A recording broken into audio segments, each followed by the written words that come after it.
नमस्कार। आकाशवाणी जयपुर अजमेर से प्रस्तुत हैं प्रादेशिक समाचार।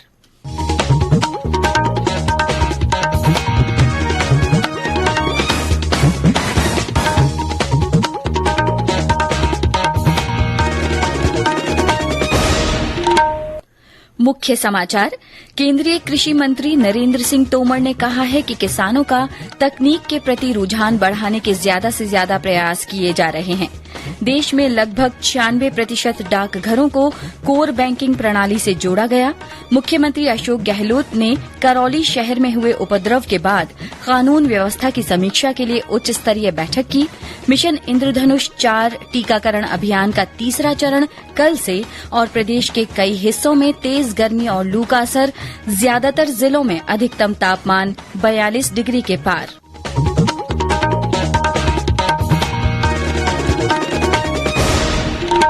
समाचारों के साथ मैं माधुरी वशिष्ठ। केंद्रीय कृषि एवं किसान कल्याण मंत्री नरेंद्र सिंह तोमर ने कहा है कि प्रधानमंत्री फसल बीमा योजना पॉलिसी दस्तावेज वितरण को किसान मेले से गति मिली है। वे आज बाड़मेर के तिलवाड़ा में चल रहे मल्लीनाथ पशु मेले में आयोजित किसान मेले में बोल रहे थे।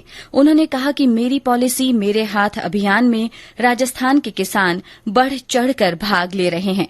अभियान में पॉलिसी वितरण के साथ जिले के किसानों को योजना से संबंधित सभी तरह की जानकारियां दी जा रही हैं। भारत सरकार ये चाहती है कि टेक्नोलॉजी की ओर किसान की उन्मुखता बढ़े। भारत सरकार जो राज्य सरकार के साथ मिलकर कार्यक्रम चला रही है, उनका लाभ भी छोटे किसान तक पहुंचे और इसके लिए टेक्नोलॉजी का उपयोग जितना करना अपेक्षित होगा, उसके लिए केंद्र सरकार आपके साथ कंधे से कंधा मिलाकर खड़ी रहेगी। इसमें केंद्रीय पशुपालन मंत्री पुरुषोत्तम रूपाला, जल शक्ति मंत्री गजेंद्र सिंह शेखावत, राज्य के कृषि मंत्री लालचंद कटारिया और कई जनप्रतिनिधि और वरिष्ठ अधिकारी मौजूद रहे। केंद्रीय कृषि राज्य मंत्री कैलाश चौधरी ने बताया कि केंद्र सरकार ने किसानों की आमदनी बढ़ाने और उन्हें आत्मनिर्भर बनाने के लिए कल्याणकारी योजनाएं चलाई हैं। आने वाले कल में देश के किसान की इनकम बढ़े और किसान आत्मनिर्भर बने, और इसी दृष्टि से भारत सरकार की जितनी योजनाएं हैं वो इसी को ध्यान में रख के बनाई गई है। चाहे इसके अंदर किसान सम्मान निधि का पैसा हो, चाहे एग्रीकल्चर इंफ्रास्ट्रक्चर का फंड का प्रावधान हो, चाहे 10,000 FPO बनाए जा रहे हैं। और ये सारी स्कीमें इसीलिए है कि किसान आत्मनिर्भर भी हो, हाईटेक भी हो, हर नई टेक्नोलॉजी किसान के पास पहुंचे।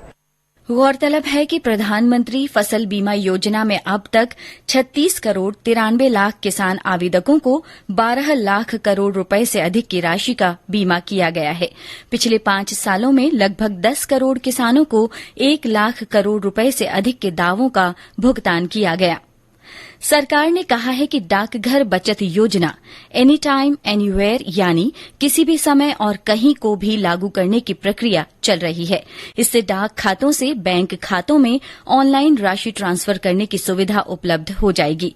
इस योजना को लागू करने के लिए देश भर के करीब 96% डाकघरों को कोर बैंकिंग प्रणाली से जोड़ा जा चुका है। देश में कुल 1,58,526 डाकघर हैं, जिनमें से 1,52,000 से ज्यादा कोर बैंकिंग प्रणाली के तहत लाए जा चुके हैं। इससे डाकघर के मौजूदा बचत खाताधारियों को तो मदद मिलेगी ही, साथ ही नए लोग भी डाकघर बचत खाता खोलने के लिए प्रेरित होंगे।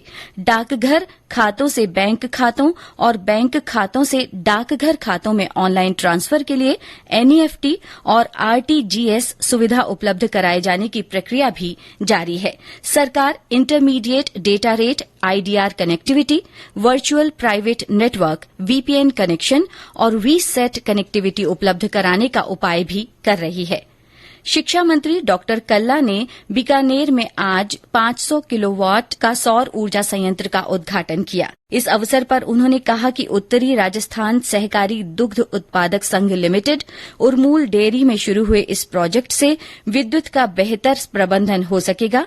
इससे हर साल 48 लाख रुपए तक की बचत भी होगी उन्होंने बीकानेर में पवन ऊर्जा के माध्यम से बिजली उत्पादन की संभावनाओं पर काम करने और सोलर बैटरी के उपयोग का आह्वान भी किया। साथ ही उन्होंने आम लोगों से घरों की छतों पर सोलर पैनल लगाने की भी अपील की।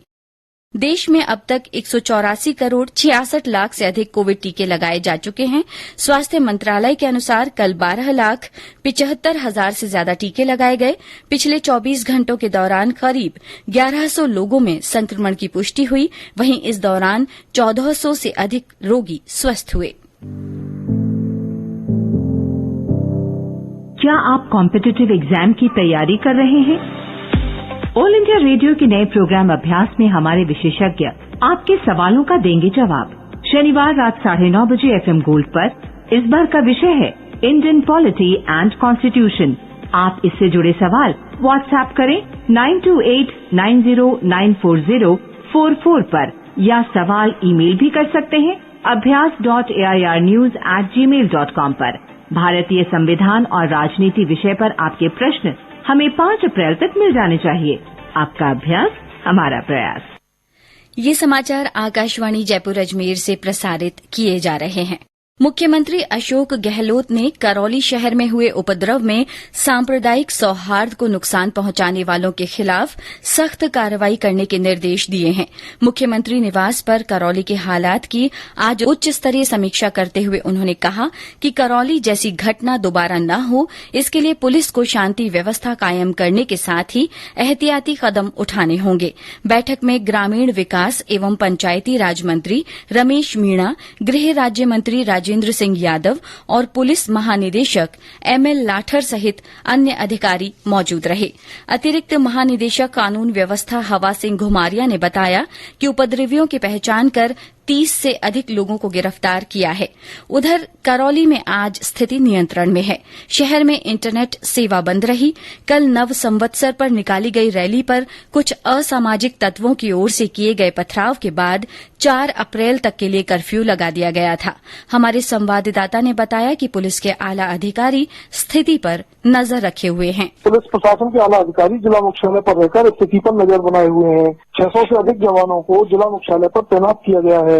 कर्फ्यू के दौरान जिला मुख्यालय के बाजार पूरी तरह से बंद रहे। वहीं इंटरनेट सेवाएं बंद रहने से लोगों को परेशानी हुई। कर्फ्यू के दौरान प्रशासन द्वारा कैला देवी मेले में रोडवेज की बसों को गंगापुर मार्ग पर हिंडौन सिटी के खेड़ा से वाया कुलगाम होते हुए कैला देवी पहुंचाया जा रहा है। बाकी शर्मा, आकाशवाणी समाचार, करौली। मिशन इंद्रधनुष 4 टीकाकरण का अभियान का तीसरा चरण कल से शुरू हो रहा है। ये अभियान 10 अप्रैल तक चलेगा।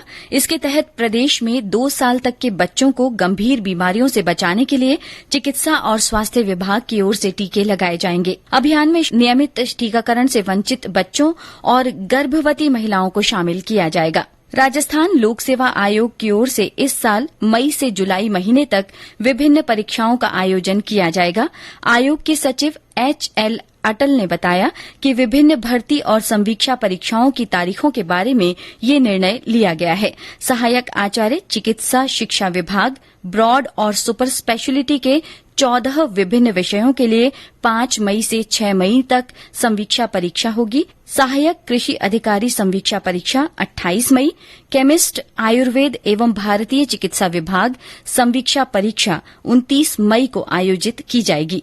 इसी तरह सहायक निदेशक और वरिष्ठ वैज्ञानिक अधिकारी संवीक्षा परीक्षा 10 जून से 12 जून तक तथा सहायक सांख्यिकी अधिकारी प्रतियोगी परीक्षा का आयोजन 8 जुलाई को किया जाएगा। परीक्षा तिथियों के संबंध में विस्तृत सूचना आयोग की वेबसाइट पर उपलब्ध है। प्रधानमंत्री ग्राम सड़क योजना के तहत बीकानेर के ग्रामीण क्षेत्रों में बनी सड़कों से लोग उत्साहित हैं। हमारे संवाददाता ने बताया कि 500 से अधिक आबादी वाले गांवों को सड़कों से जोड़ने के उद्देश्य से चलाई जा रही इस योजना से जिले के ग्रामीण क्षेत्रों में काफी फायदा हुआ है। इस योजना के प्रभावी रूप से लागू होने के बाद बीकानेर के सैकड़ों गांवों का शहर से सीधा संपर्क होने के बाद से गांव वालों को मूलभूत और बुनियादी लाभ मिलने लगा है। इस योजना के मुताबिक गांव को सड़कों से जोड़ने पर गांव का हर वर्ग खुश है और पूछने पर कहता है। मैं अंजू मनारा, कोलायत ब्लॉक के जज्जू गाँव में। पहले यहाँ का मार्ग बहुत ही दुविधापूर्ण था, जिससे कि हम कहीं भी अपने रोजगार के साधन प्राप्त नहीं कर सकते थे। जब से सड़क निर्माण हुआ है, ग्रामीण को ज्यादा से ज्यादा रोजगार के अवसर उपलब्ध हुए हैं। वहीं पहले स्कूली बच्चों को पोषाहार भी सड़कों के अभाव में समय रहते मिलना मुश्किल था, मगर अब सड़क निर्माण के बाद स्कूली बच्चों को पोषाहार के अलावा अन्नपूर्णा दूध भी समय रहते मिलने लगा है। गांवों और शहरों का संपर्क अगर इसी तरह बना रहा, हमारे गांव आदर्श गांव के रूप में विकसित होने लगेंगे। मोहम्मद रफीक पठान, आकाशवाणी समाचार, बीकानेर। नवरात्र के दूसरे दिन आज देवी के ब्रह्मचारिणी रूप की पूजा की जा रही है। वहीं प्रदेश में आज गणगौर पर्व की पूर्व संध्या पर सिंजारा मनाया जा रहा है। इस दिन नवविवाहिताओं को ससुराल पक्ष की ओर से सिंजारे के तौर पर नए कपड़े, श्रृंगार सामग्री, मिठाई, घेवर दिए जाते हैं। महिलाएं और युवतियां मेहंदी लगाती हैं। कल गणगौर पर्व मनाया जाएगा। जयपुर में कोरोना महामारी के कारण लगभग 2 साल बाद इस बार गणगौर की सवारी निकाली जाएगी। इस दौरान यातायात की विशेष व्यवस्था रहेगी। बूंदी जिले के लाखेरी में आज से गणगौर समारोह की शुरुआत हुई। 6 दिवसीय इस समारोह में मेला स्थल पर रोजाना रंगारंग कार्यक्रम होंगे। मेले में विभिन्न उत्पादों की दुकानें भी सजाई गई हैं। रमजान के पवित्र महीने का पहला रोजा आज रखा गया। रमजान इस्लामिक कैलेंडर का 9वां महीना होता है। रोजे के पूरे होने के बाद ईद उल फित्र का त्योहार मनाया जाता है। जयपुर जिले के प्रसिद्ध गलता तीर्थ के पवित्र कुंडों को 12 अप्रैल से भक्तों के लिए खोल दिया जाएगा। भक्त पवित्र कुंडों का आचमन कर सकेंगे। इस दौरान स्नान और पूजा तर्पण पर पाबंदी रहेगी। गलता पीठाधीश्वर अवधेशाचार्य के अनुसार कोरोना संक्रमण को ध्यान में रखते हुए मार्च 2020 से पवित्र कुंडों पर आगंतुकों का प्रवेश निषेध कर दिया गया था। प्रदेश के बीकानेर, बाड़मेर, जैसलमेर और चूरू सहित कई हिस्सों में आज लू का असर रहा। सबसे ज्यादा तापमान 43.5 डिग्री सेल्सियस बाड़मेर में रिकॉर्ड किया गया। धौलपुर, जालौर, डूंगरपुर, जैसलमेर, बारां, बूंदी, टोंक, सवाईमाधोपुर और करौली में भी दिन का तापमान 42 डिग्री सेल्सियस के ऊपर दर्ज किया गया। पिछले 24 घंटों में अधिकतर स्थानों के तापमान में 2 से 3 डिग्री सेल्सियस की बढ़ोतरी हुई है। मौसम विभाग के अनुसार आगामी दिनों में कुछ स्थानों पर लू और 1-2 स्थानों पर भीषण लू की स्थिति बनी रहेगी। विभाग ने कहा है कि इस साल अप्रैल से जून तक तापमान सामान्य से ऊपर रहने की संभावना है। आर्मी मेडिकल कोर एएमसी आज अपना 258वां स्थापना दिवस मना रहा है। आर्मी मेडिकल कोर सेना के जवानों को उनके परिवारों के साथ चिकित्सा सेवाएं प्रदान करता है।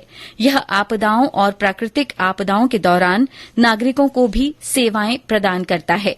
और अंत में मुख्य समाचार एक बार फिर। केंद्रीय कृषि मंत्री नरेंद्र सिंह तोमर ने कहा है कि किसानों का तकनीक के प्रति रुझान बढ़ाने के ज्यादा से ज्यादा प्रयास किए जा रहे हैं। देश में लगभग 96% डाकघरों को कोर बैंकिंग प्रणाली से जोड़ा गया है। मुख्यमंत्री अशोक गहलोत ने करौली शहर में हुए उपद्रव के बाद कानून व्यवस्था की समीक्षा के लिए उच्च स्तरीय बैठक की। मिशन इंद्रधनुष 4 टीकाकरण का अभियान का तीसरा चरण कल से शुरू होगा। और प्रदेश के कई हिस्सों में तेज गर्मी और लू का असर बना हुआ है। ज्यादातर जिलों में अधिकतम तापमान 42 डिग्री के पार पहुंच गया है। इसी के साथ प्रादेशिक समाचार बुलेटिन समाप्त हुआ। नमस्कार।